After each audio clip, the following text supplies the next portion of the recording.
like salad. Do you like salad?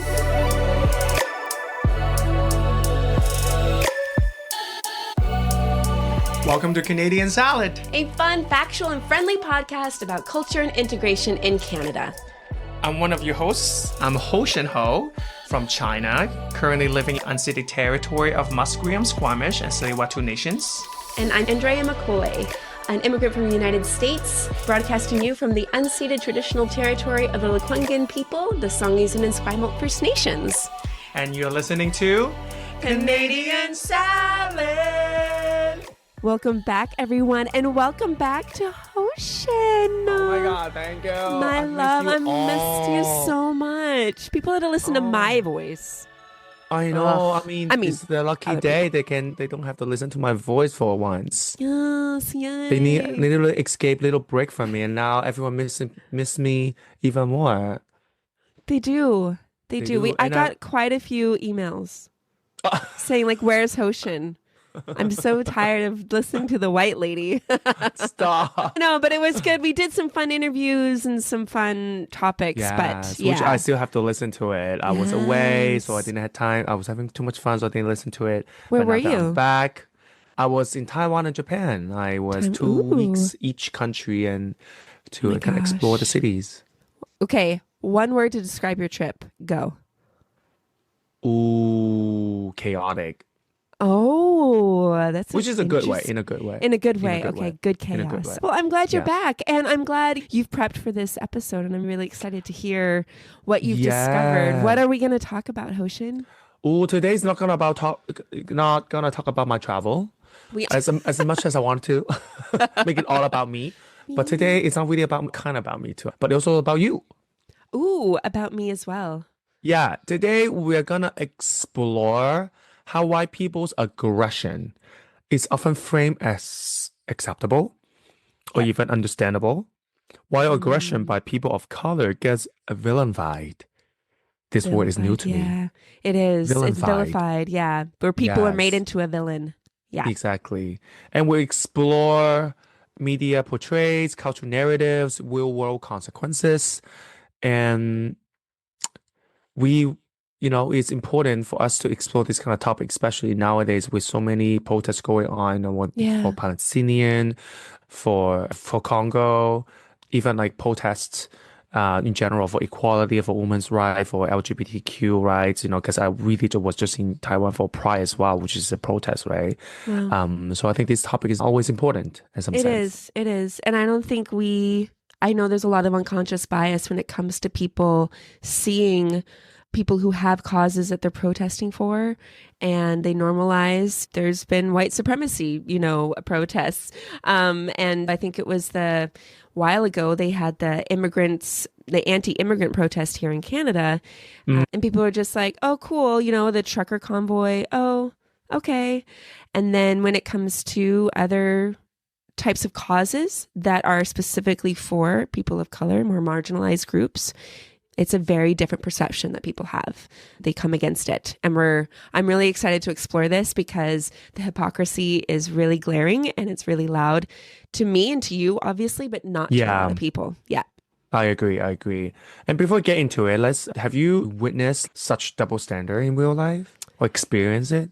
I grew up with it for sure. Oh. My dad doesn't listen to the podcast. He hasn't talked to me in a while. We don't see eye to eye on basic human rights and dignity. But growing up, there was always this idea that, well, we should own a gun. It's our right to own guns. And I remember one time I'm driving with my dad in the car and I was like, well, what about when like black people own guns? He's like, they shouldn't own guns. He went into this conversation and in a bit of a rant why it's more dangerous for black people to own guns and why they don't know, they're not responsible with them, that black people with guns are gangs, and just had a very double standard in that aspect. And so, yeah, I definitely grew up with it. It didn't make sense to me because I was like, but it's a gun. So you both have it. You know what I mean? There's no I don't see who's more dangerous, but that was the narrative that he had and he was sharing with me and that he had been passed down to from his parents who were very racist. And my dad is racist and I have racism in me, but it was that narrative definitely was loud and clear and Okay. I also have witnessed actually. I know it's okay. Well, I mean, it's your dad also. Sometimes I feel like I don't know whether I should like comment on it, honestly. You can. I mean, based on what I know about your dad and the stories you told me about your dad, I'm not really surprised, honestly. Yeah. But and always the more difficult one is your, close ones. Family, I know. Yeah. Yeah. I mean, like my dad's homophobic and there's nothing I can do about it. I also don't have any contact with him and sometimes it's what it is. Yeah. I feel like if they're just like a normal stranger, like another man out in the street, I probably care less. But because it's my dad, sometimes it just hurts a little bit deeper. It does. It hurts deeper, and it is not on us, or it will never be us that changes their mind or convinces them another way. It'll have to be a complete stranger or someone that they respect because they don't respect us. They don't see you as peers, or they don't respect or believe that you know anything better than them. Right. That your experiences have amounted to nothing. And who cares if you are exceeding in these areas and you've, done really well in your career. No, you're still a kid. It doesn't matter. And your opinion doesn't matter. Yeah. How about you, though? Did you have real life? Oh, yeah. Actually, just this past weekend. This past weekend. Yeah, it was because I was in Edmonton for a ball for my kids, for house kids in Edmonton. So we finished the ball, so we have a brunch the next day, and of course, like all the kids together, we're really happy. So we were a bit loud, I have to say. Yeah, we were a bit loud because a lot of us. Yeah, and then we were happy. Having seen each other for so long, and we're just celebrating we had a successful event. So we were just a bit loud, and this old white man came to us, and you guys are too loud, disturbing everyone. You should stop. I was like, oh, okay. He, of course, was really unhappy and a white old man, unhappy about what we were doing. And okay, we got the note.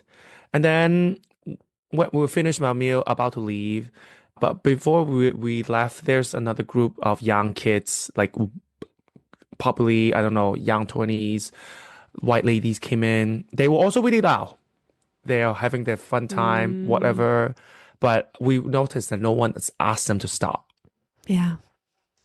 Yes. Yeah. Stop. No one disturbed them. But when a bunch of POCs and queer people were disturbing others, then we got stopped immediately. I know it's not really violence. I know we're trying to like talk about aggression in this topic. Yeah, but it is a microaggression. Like it is like he had anger in his voice. He came and he aggression boldly, to us because we disturb. I think this is whatever idea of peace, like his I agree. Like he thinks we disturb the peace of the restaurant. In some sense, yes, we are. I'm not gonna paint a better stroke or whatever. We were a bit loud, and because we're celebrating with so many of us, but that aggression is really uncalled for, especially when there's another group of white people who being also a bit loud, and he didn't stop them, or no one else stopped them, but we somehow become the target. So I think that kind of double standard always happens through my life, and it just happened to just literally last weekend. Yeah, and this is like the beginnings of the Karen that a little bit, and But anyway, we'll get into our episode. But yes, that is. I'm sorry that happened, but that is exactly. That happens all the time. Yeah, it happens really all the time. Sometimes just like how micro it is, I feel like. But I think there's enough stories like on the news or even in history that tells us that a lot of time is really not micro, is very obvious. So we're gonna dive into this kind of like double standard, like we're looking to from the past to now and why and what can we do about it. Right. And first, let's talk about history. I think where do we begin? I want to begin as this American Revolution first. Like in Western culture, especially North America, we have like long romanticized white violence. American Revolution is to cowboy myth or like war films. These acts are remembered as courageous or necessary, while the resistance they were oppressed. Yeah, exactly. But while the resistance of the colonized or racialized people from like slaves, revolts, or to indigenous uprising, they usually brand it as like savage or the savager is trying to fight back. But these Westerners, I'm trying to civilize them or free them. These Yeah. kind of double standards of violence Yeah. already. And this kind of double standard is not just about who fought, but it's also about who wrote the story after. Yes. Those who control the narrative also control morality, obviously. Yes. And psychologists call this the ultimate attribution error. We excuse aggression from people like us as situational. Yes, the in-group. If people are interested in what specifically what ultimate attribution error means, I suggest everyone to Google a little bit. It's like a psychology term. It talks about in-group and out-group, how even though the same behavior, but if it's happened in the in-group, it somehow is sympathized and understood. But if it's done by the out-group, it somehow is villainized.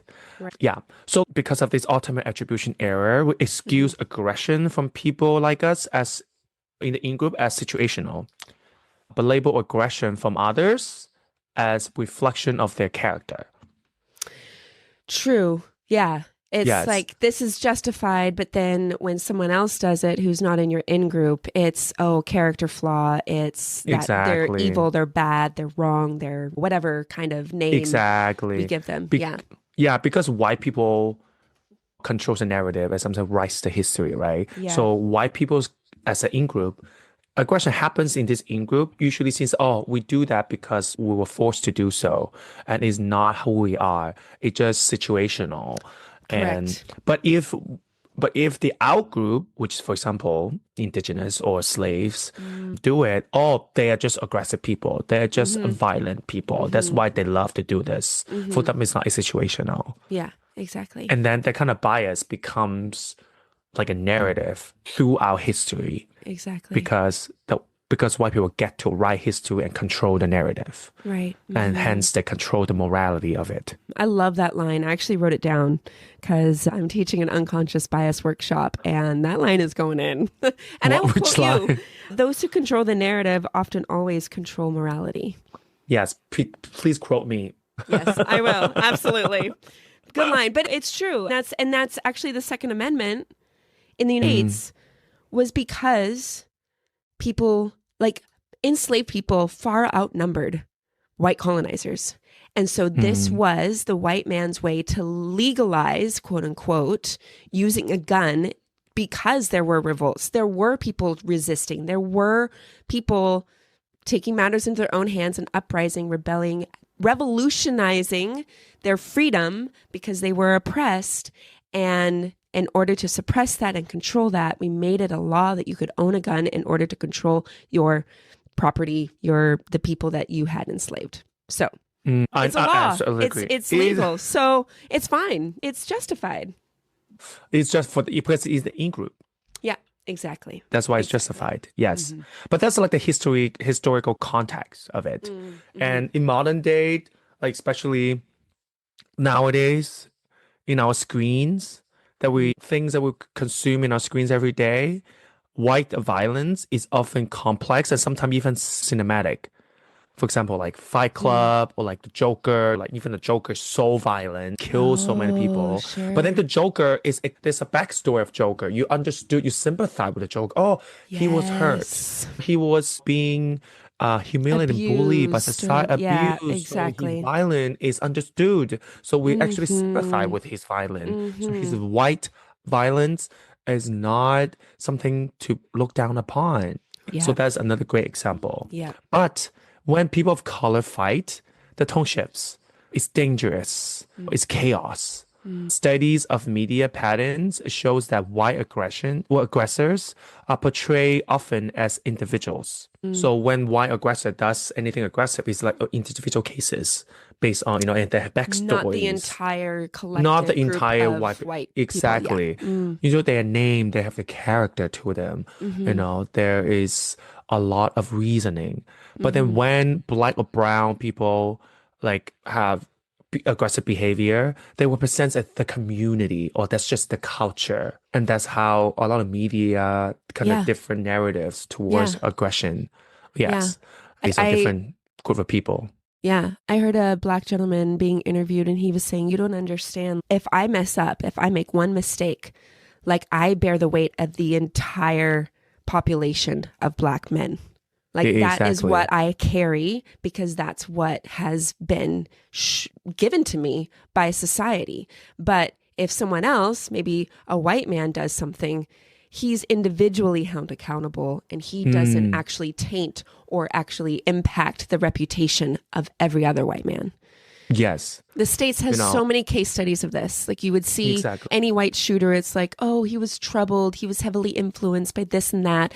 But anytime the shooter is a person of color, it's just like, no one cares. Oh, they're just like, yeah. They don't give the backstory. They go to jail, lock them up. They don't humanize them. They're just like, of course they would. They default to these biases and these tropes and these villainization of people. Mm-hmm. Yeah. Yeah, which strengthens this idea that, if you are white people, then you are an individual. Then if you are not white, then you are just represents the whole community and just how the culture is. I don't know whether you have heard of the term angry Black women. I have heard many of that trope is awful. Yeah, but Black friends who are women, that I think a lot of Black women have this fear that they are kind of branded as this angry Black woman. That's why a lot of them cannot be angry. They often have to hold themselves in such standard than everyone else. Constraint. Yeah, they can't. Because they hate or worry that because maybe they one outburst, they're gonna be branded as this angry Black woman, or people are gonna see it as the whole Black people that are gonna contribute back to the whole community. Yeah, and it costs them so much.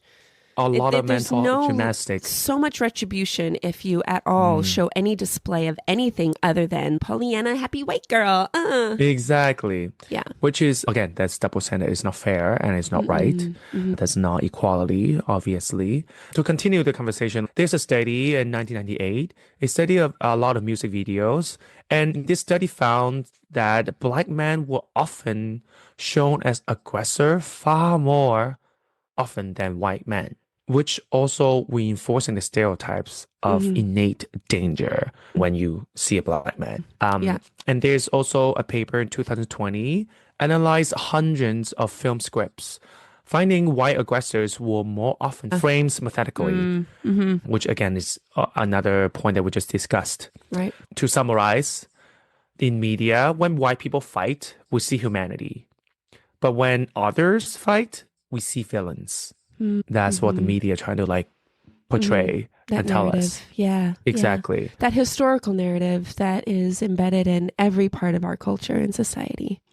Yes. So that's something we always have to be aware of now that we know that's what it is, which we're going to discuss later too. And in real life too, it's not just like in movies and video, but in real life news, have things that happen. There's also a lot of these examples, like protest. There's another real life example. Oh my gosh. When the white rioters stormed the Capitol in 2021, many were described as misled patriots. Yes. Or patriots. They still call patriots.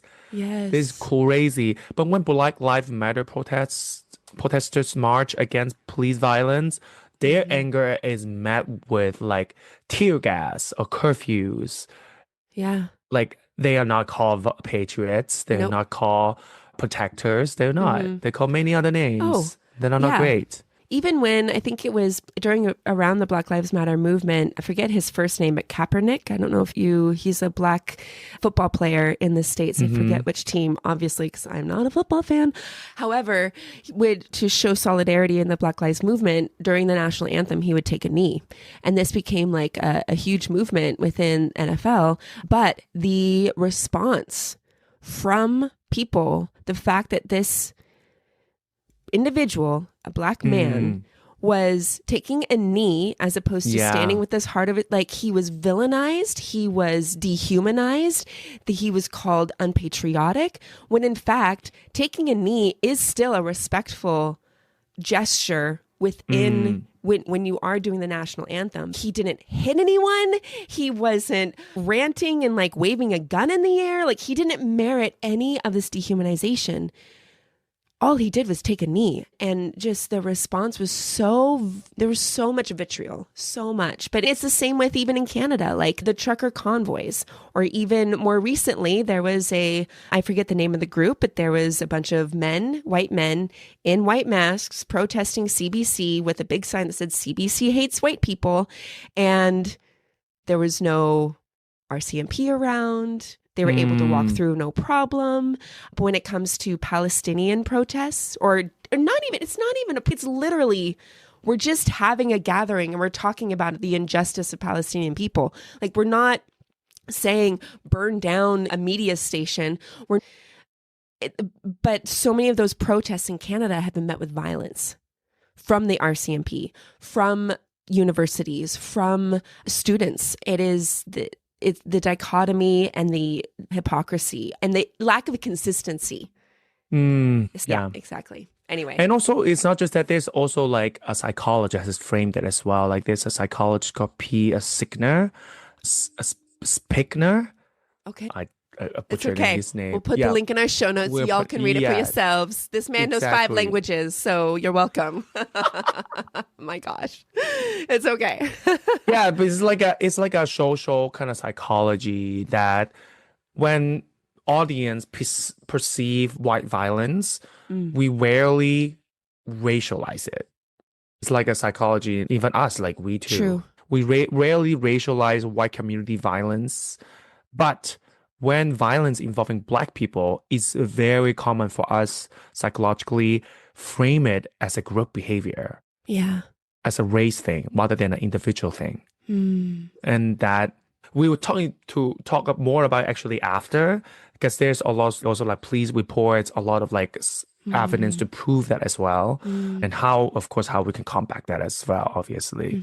So I'm just saying, like, all of this are very not isolated perceptions about why violence always gets the pass, and other people gets to be getting vilified because they're not white. Right. Now there were so many examples.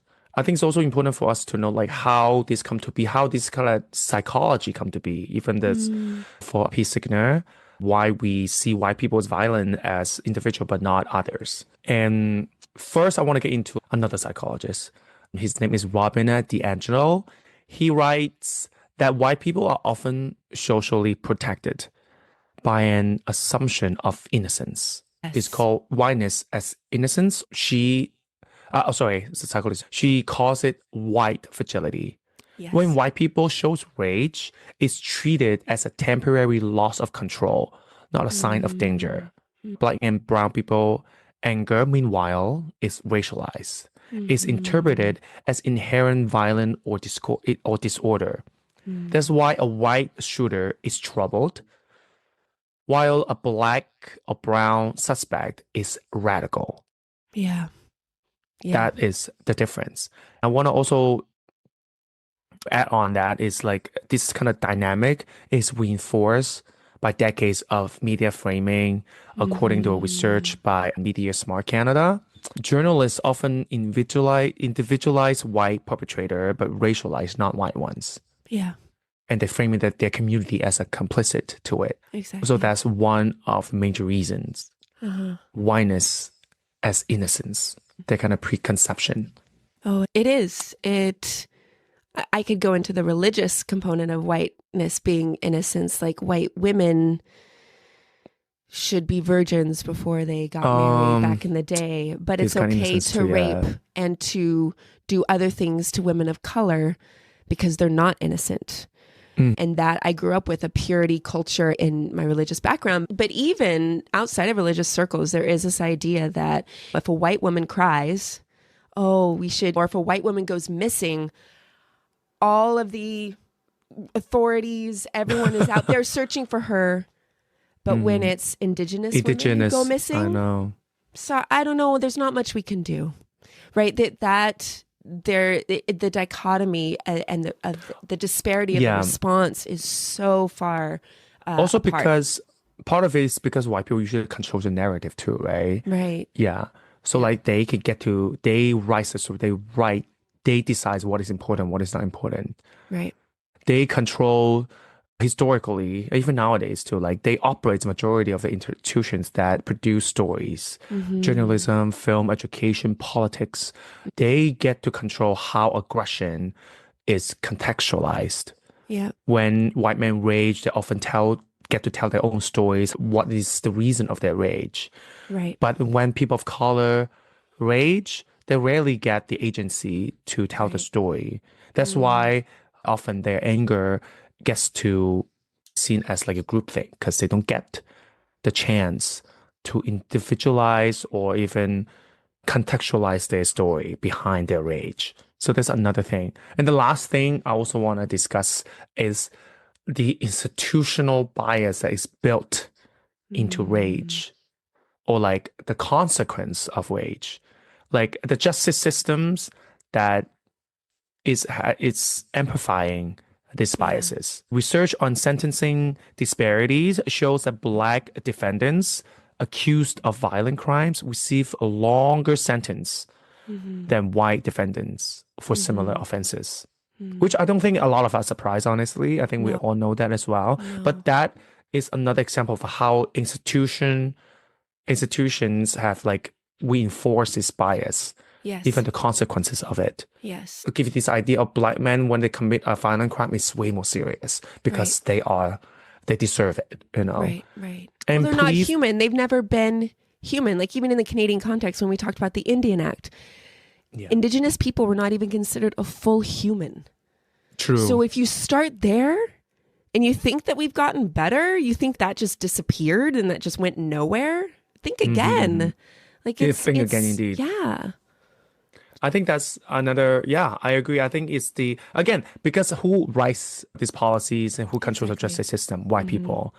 And then, again, they control the narrative, right? They see white people as not, or they see Black people are not fully human. Right. So they get to control that, they should get longer sentences. Yeah, exactly. That is what it is. Yeah. And even in police training studies, like also reveals that racialized threat perceptions. Officers are faster to associate Black faces with danger. Yeah. Yeah, there's literally studies. Yes. Even in schools, Black boys versus white boys are already, there's been studies on that, how teachers they just see Black little boys as threats, as aggressive, at all these tropes more than little white boys. Like it's in the school system. Yes. And like this kind of institutional biases, of course, validates the cultural ones, like the media ones, for example. And if society constantly sees white aggression as forgivable, the law eventually follows suit, right? Yes. Because the media keeps telling you why violence is forgivable, is understood, is understandable. Yeah. That's why the law eventually also follows that narrative. Yeah. That's why sentencing, policing, that same narrative. That's why we still live in a society that's every level of it, from social, from media to law, has the same narrative. We need to break that institutional bias. That's where we should start. Yes. Yeah. There's so many examples. I was just thinking of Nelson Mandela, who for a really long time was labeled as a terrorist. James Baldwin was also labeled as a terrorist. Martin Luther King. Like there are so many people. And even now we look at the leader of Israel, who is of European descent and gets away with anything that they do to Palestinian people who are mostly brown. It doesn't fall short at the Canadian border or at the Western border. It is, I have a Black friend, she said, anti-Blackness is the one thing that unites the world. And she's right. It really is. Like, again, the winner writes the history, writes the story. Who gets to control the story? Who gets to call people names? Even the terrorists. Hitler is a terrorist. But if Hitler wins the war, he won't be. Everyone else becomes the terrorist. Exactly. It's I think... Yeah, go ahead. And I think a lot of... all the colonizers, I would say they're all terrorists. But because they won the war, they get to call the indigenous the terrorists, or indigenous the uncivilized. They get to call everyone else other names because they won the war. Right. Who We're the wins the heroes. war? Yeah. Yeah, We're are the we're the hero. heroes for stopping Hitler. But what we did in Hiroshima, We still call us heroes because we're still this is heroes. Like that was, I know I'm saying the name wrong, but yeah, it erases any type of quote unquote wrong, or it justifies any kind of other violence because exactly. we save the day. We're, like you said, we write the narratives, we hold the morality. We write the morality. Yeah. We hold the morality. Exactly.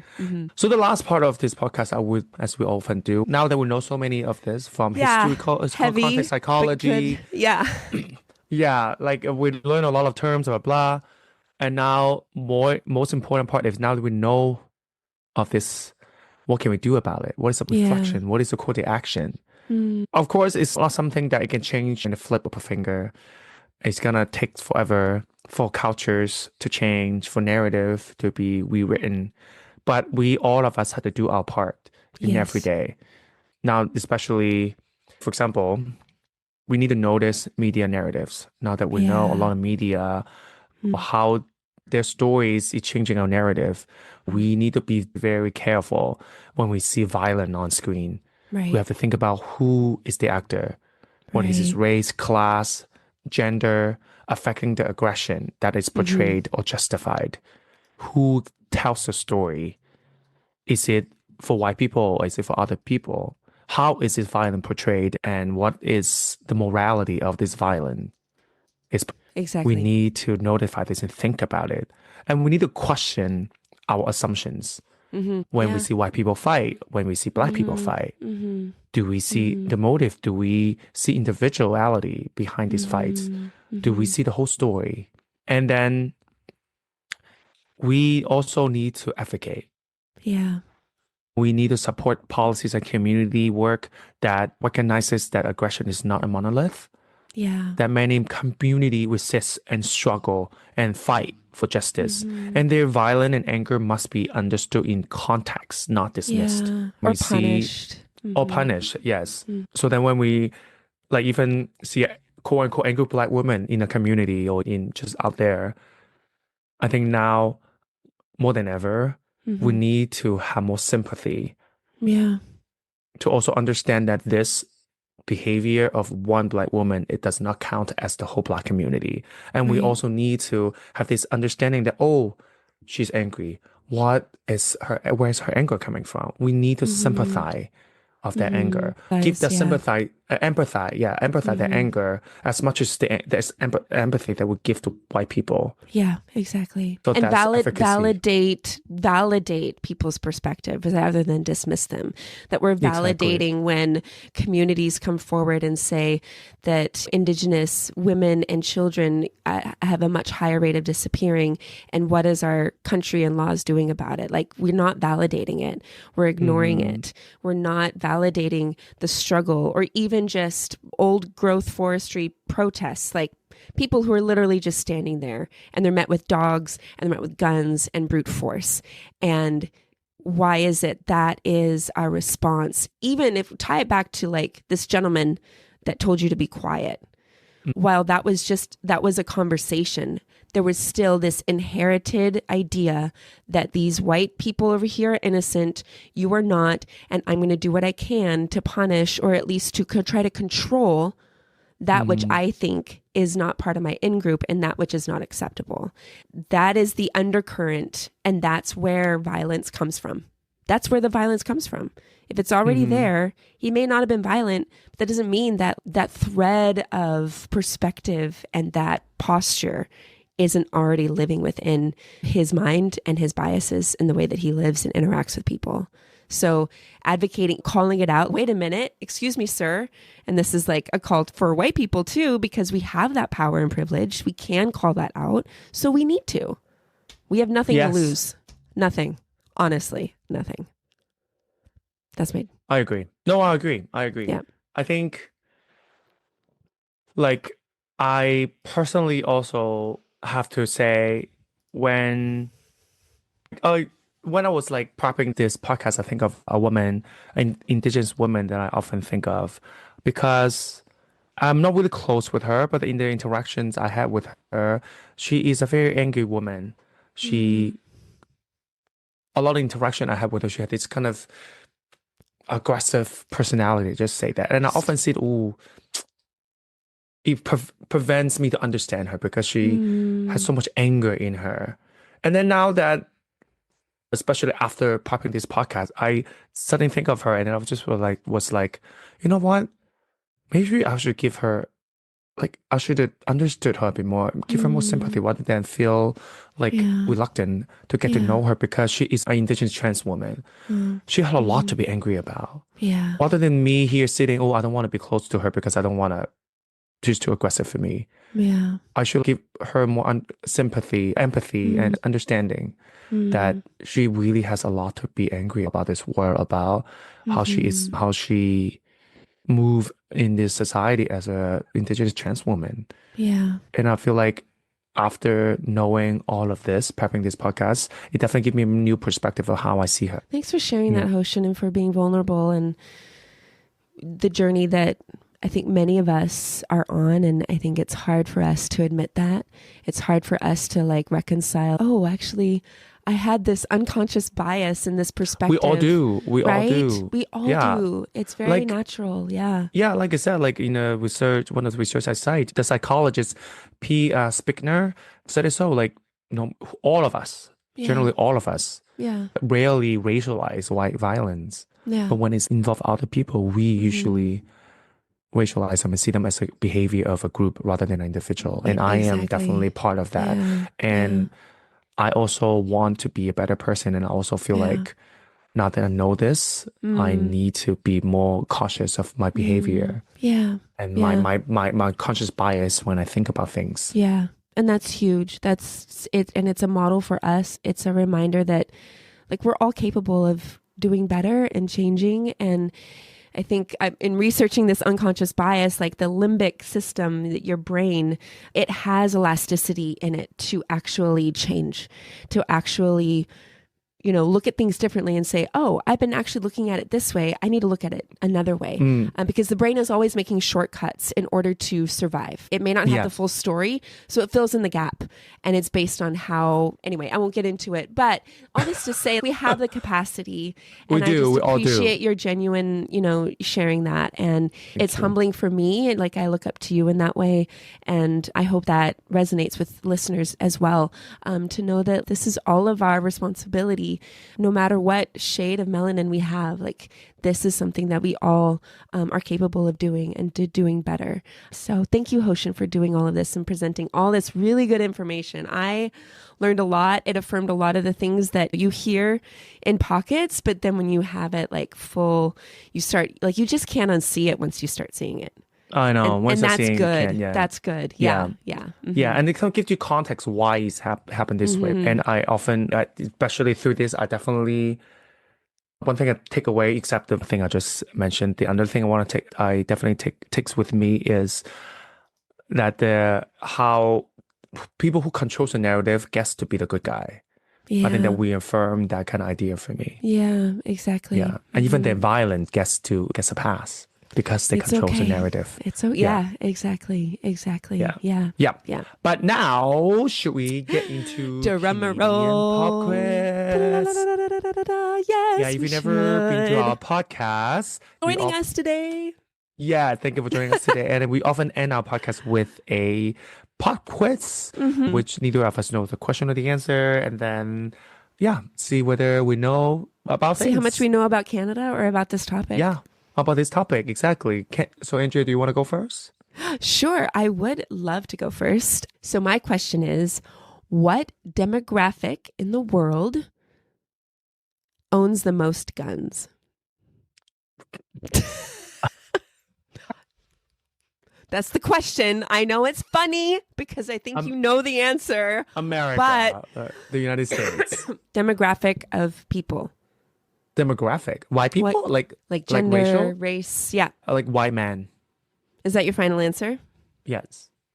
Ding ding, you are correct. White men are the largest group of gun owners, about 48% of them. And of course, this is key demographics out of the States. There's no actual research globally or even not many. And even in Canada, it's very low, but I would be safe to bet that like most people in Canada who own guns are typically rural white men. Yeah. But in the States, 48% own a gun. And this is compared to about a quarter of white women and non-white men, 24%. So 24% of non-white men actually own a gun. And and of course it is typically within rural areas have the highest rate of gun ownership. So there you go. But yes, so I don't know if we're owning lots of guns, who is the more violent? I don't know. Anyway, just saying. All right, your turn. Okay, my question is, there's a lot of assumption of like violent game led to a lot of violence, but my question is specific to youth. Ooh. Does violent game led to more youth violence? Ooh, it's a yes or no question. Ooh, I'm gonna say no. You don't think violent games led to more youth violence? No. Your final answer? Yes. Okay. Actually, yeah, you're correct. Yes. Ding ding. We both get good. Hey, we're on fire. Yes. So there's a lot of assumption out there that people are getting more and more violent because of like, there's a lot of violent games out there and they're teaching, especially our youth, to be violent. But actually, that's not true. There's a report actually published by Statistics Canada, January 23, 2025, so this year actually. Wow. The data is from 2002 to 2023, so it's almost 20 years of study, that violent crime actually decreased in general, while violent game has skyrocketed. Increased. Interesting. So more violent game were consumed while the youth violent crime has decreased. Yes. So there is no correlation of good job, parents. I think that's why I said no, because I think a lot of what children end up doing is a result of the way they were parented and the narratives that the parents gave. And I mean, Lincoln all the time he's just a sponge, and he will make these conclusions based off things he's heard me say, and I'm just like, wow, yes, you're correct, So that's cool. It's good to know. I mean, not that I'm going to have him watch, here's a violent game, son. You won't be violent, because I think violence, that's a whole other thing. We've normalized violence on the screen and in games so much. We do normalize a lot of violence in this world. Yes. That's something that I think, it's just like very normal for us to see people killing another person on screen, on games, whatever it is. And so then we become numb to when it actually happens, I mean, that's another episode, folks, but thank you so much, Hostion. I'm so glad to have you back. You are the half that completes the whole. And if you are new to us, please leave us a review. You can find us on all major platforms where our podcasts are broadcasted. You can also find us on social media. Sometimes we do some fun things. I haven't been doing a lot of fun things because I've been busy doing stuff, but we are on TikTok, Blue Sky, Instagram, and would love to hear from you what you think of this episode. hello@canadiansalad.ca, and that is our website where you can actually find all of our juicy resources. You can find our beautiful mugs on that website as well, i.e. our faces. Not like we don't sell merch yet. If we get more listeners, but if you want to. Yes, exactly. You could. So that's canadiansalad.ca. So we'll talk to you again next week, and have a wonderful week. Have a wonderful week. Bye. Okay, bye.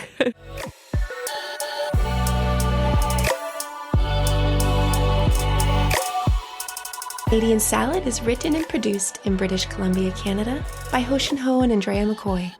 Theme music is by Naver Avatyan from Pixabay.